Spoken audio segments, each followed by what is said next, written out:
नमस्ते, फेरि पनि म उपस्थित भएको छु। आज हामी कुरा गर्छौँ वर्ल्डको one of the best league भन्ने बित्तिकै प्रिमियर लिग, इङ्ग्लिस प्रिमियर लिगको कुरा गरौँ आज है त। इङ्ग्लिस प्रिमियर लिगमा आर्सेनलले अहिलेसम्म चाहिँ लिड नै लिइरहेको छ, धेरै भयो होइन, आर्सेनलले लिड लिइरहेको छ। तर पनि यो लास्ट विकमा चाहिँ आर्सेनलले पनि पोइन्ट ड्रप गरेको थियो भने मेन्चेस्टर सिटी सेकेन्ड प्रिमियर लिगको कुरा गरौँ आज है त। इङ्ग्लिस प्रिमियर लिगमा आर्सेनलले अहिलेसम्म चाहिँ लिड नै लिइरहेको छ, धेरै भयो होइन, आर्सेनलले लिड लिइरहेको छ। तर पनि यो लास्ट विकमा चाहिँ आर्सेनलले पनि पोइन्ट ड्रप गरेको थियो भने मेन्चेस्टर सिटी सेकेन्डमा मेन्चेस्टर सिटी थियो। मेन्चेस्टर सिटीले पनि पोइन्ट ड्रप गरेर त्यो 1 पोइन्ट मात्रै प्राप्त गरेको थियो। र टप 4को कुरा गर्दाखेरि चाहिँ लगभग टप 4ले नै चाहिँ पोइन्ट ड्रप यो विक चाहिँ पोइन्ट ड्रप गरेको थियो होइन त। यस्तो इन्ट्रेस्टिङ गेम भएको थियो कि टप 4ले नै लगभग चाहिँ ड्र गरेर पोइन्ट ड्रप गर्यो। र नेक्स्ट विक चाहिँ अब अझ झन् खतरा हुने भन्ने जस्तो देखिन्छ हेर्दाखेरि। अनि पोइन्ट ड्रपको कुरा गर्दाखेरि पहिलो कुरा गरौँ चाहिँ मेन्चेस्टर सिटीको। सिटीले चाहिँ एकदम राम्रो चान्स थियो सिटीलाई चाहिँ 3 पोइन्ट अन गर्न होइन, तर सिटीले चाहिँ 3 पोइन्ट अन गर्न सकेन अगेन्स्ट ब्राइटन जस्तो टिमलाई चाहिँ सिटीले जित्नै पर्ने थियो। तर सिटीको इन्जुरी प्रब्लमले पनि होला सायद होइन, राम्रो खेल्न सकेन भने जस्तो। हल्यान्डले स्कोर गरेको थियो तर सेकेन्ड हाफमा मिटोमाले गोल गरेर इक्वलाइज गरिदिएको थियो। तर पनि सिटीले 1 पोइन्ट चाहिँ प्राप्त गरेर 43 पोइन्टसँगै सेकेन्डमा छ। र सिटीले पोइन्ट ड्रप गर्ने बित्तिकै फेरि आर्सेनल र लिभरपुलको पनि गेम थियो। आर्सेनल लिभरपुलको गेम पनि इन्ट्रेस्टिङ। लिभरपुलले लगभग जितिसकेको गेम थियो, त्यही पनि लास्टमा गोल स्कोर निकाल्न नसकेर ड्र भयो। आर्सेनलकै होममा लिभरपुलले राम्रो डोमिनेट गरेको छ। लिभरपुल पनि अहिले चाहिँ राम्रो फर्ममा आइरहेको छ। लिभरपुल पनि लगभग अब टप 4मा छ भनेपछि त अब लिभरपुल पनि माथि आउनै पर्यो होइन। लिभरपुलले आर्सेनलसँग ड्र गरेको छ र यो ड्रसँगै आर्सेनलले पनि पोइन्ट ड्रप गरेर 49 पोइन्टसँगै चाहिँ ऊ चाहिँ फर्स्ट पोजिसनमै छ। तर 6 पोइन्टको ग्याप छ अझै पनि फर्स्ट पोजिसनको आर्सेनलसँग। र थर्डमा रहेको छ एस्टन भिल्लाले पनि पोइन्ट ड्रप गरेको छ। त्यो सँगसँगै एस्टन भिल्लाको पनि 43 पोइन्टसँगै थर्डमा छ भने लिभरपुल चाहिँ 35 पोइन्टसँगै टप 4मा छ। लिभरपुलले पनि अब आउँदो गेमहरूमा चाहिँ लगभग विन धेरै निकाल्यो भने चाहिँ माथि आउने सम्भावना एकदम ज्यादा छ।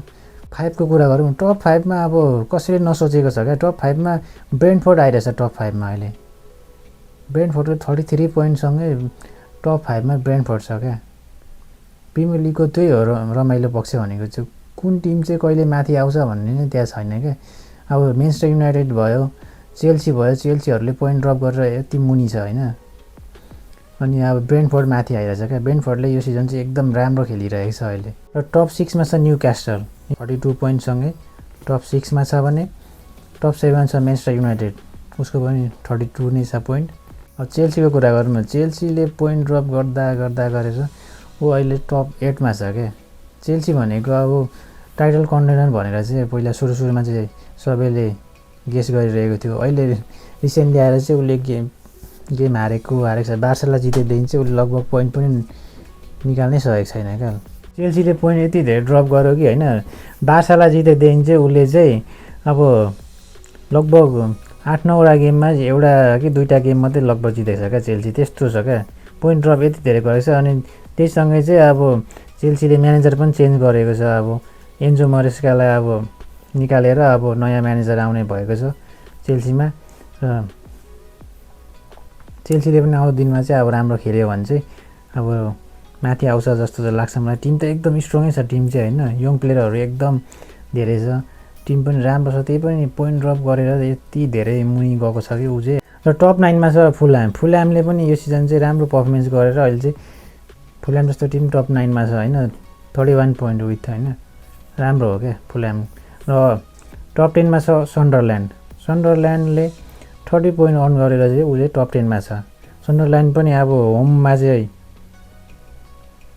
अनबिटन नै छ लगभग होइन, होममा उसले हारेको छैन, अवेमा मात्रै हारेको छ, होममा हारेको छैन। होममा एकदम राम्रो पर्फर्मेन्स छ। अस्ति सिटीसँग पनि ड्र गरेको थियो होइन। अब रेलिगेसनबाट आएको टिम यति स्ट्रङ छ होइन। अब इङ्ग्लिस प्रिमियर लिगमा जुन टिम पनि खत्रै हुन्छ भन्ने चाहिँ यहाँबाट प्रुभ हुन्छ क्या। अब यो सँगै थोरै अब मेन्चेस्टर युनाइटेड पनि कुरा गरौँ होइन। यो मेन्चेस्टर युनाइटेडको अब कोचलाई स्याक हानिसकेको छ। अब नयाँ कोच को आउँछ भन्ने अझै पनि उयो छैन होइन। जस रुबिन आमोरिमलाई चाहिँ युनाइटेडले स्याक हानेको छ, उहिले नै स्याक हान्नुपर्ने जस्तो त्यो अवस्था छ, तर राखिरहेको थियो। त्यही पनि अझै इम्प्रुभ हुन्छ कि भनेर होला, तर अब चाहिँ स्याक गर्ने बेलै भयो भनेर नै स्याक गरेको होला जस्तो आशामा लाग्छ।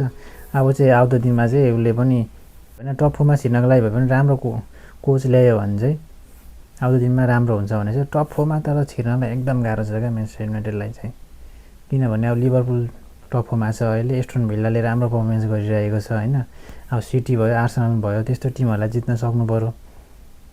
त्यसो गरेर मात्रै टप 4मा छिर्छ। अब लेट्स सी अब नेक्स्ट राउन्डमा कस्तो खेल्छ होइन, हेर्दै जाउँ न। इङ्ग्लिस प्रिमियर लिगको टप 4 अब नेक्स्ट राउन्डहरूमा चाहिँ तपाईँहरूलाई को चाहिँ टप 4मा छिर्छ जस्तो लाग्छ त? नेक्स्ट सिजनको च्याम्पियन लिगमा खेल्ने टिमहरू को होला तपाईँको विचारमा? प्लिज कमेन्ट गर्नु होला है त। र टप 4 चाहिँ को हुन्छ र यो पालिको प्रिमियर लिग च्याम्पियनसिप को हुन्छ त? विनर को हुन्छ? आर्सेनल हुन्छ कि म्यानचेस्टर सिटी हुन्छ कि एस्टन भिल्ला हुन्छ कि लिभरपुल हुन्छ? को हुन्छ होला? तपाईँहरू गेस गर्नु होला। र कसैलाई लाग्छ भने कृपया कमेन्ट पनि गर्नु होला होइन। यति भन्दै म आजको लागि यो भिडियो चाहिँ यतिमै अन्त्य गर्न चाहन्छु। सपोर्ट गर्दै गर्नु होला। हस्त, धन्यवाद।